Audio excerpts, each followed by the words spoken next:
আসসালামু আলাইকুম। রাত্রি অন্ধকার, সবাই মোটামুটি যা যার ব্যস্ততা, দুনিয়ার মধ্যে সবাই ব্যস্ত থাকে। একদিন সবাই চলে আসতে হবে এই অন্ধকার কবরে।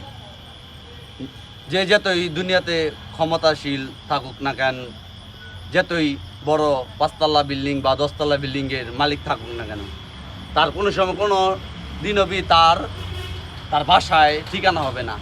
তার আসতে হবে এই কবরেই। হয়তো টাকা থাকতে পারে, তার 2-1 দিন বাসায় ফ্রিজে রেখে দিল, বাসায় গাড়ি আইনে, কিন্তু এই কবরে আসতে হবে। লাস্ট ঠিকানা এই কবর।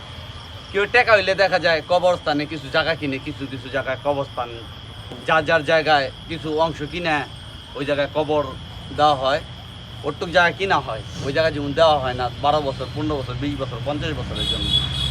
কিন্তু আমাদের এই কবরস্থানটা কোনো সিস্টেম নাই। এটার লেগে আমার কাছে অনেক ভালো লাগে।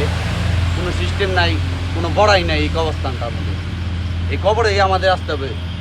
দেখেন, ঘুম ভাঙলে সকাল, না এলে পরকাল। সবারই আসতে হবে। কিসের এত অহংকার, কিসের ক্ষমতা, সবই তো চোরমার।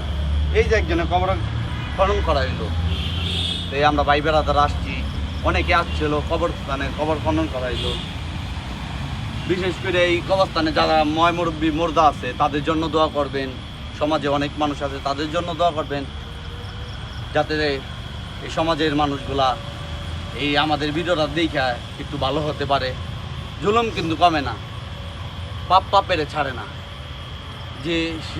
যে যত বড়ই ক্ষমতাশীল থাকুক না কেন, পাপেরে ছাড়ে না।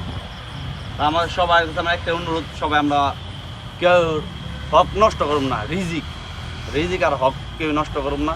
এই যে এই লোকটা ওই মারা গেছে, এই যে যেমন তার কাপড়ে পড়ছে, এই মাটির ঘরেই কিন্তু আসছে, এই যে ঘরের ভিতরে। আবার এই লোকটা যে আসবে, তারও এক সময় না এলে বডি বাইরে।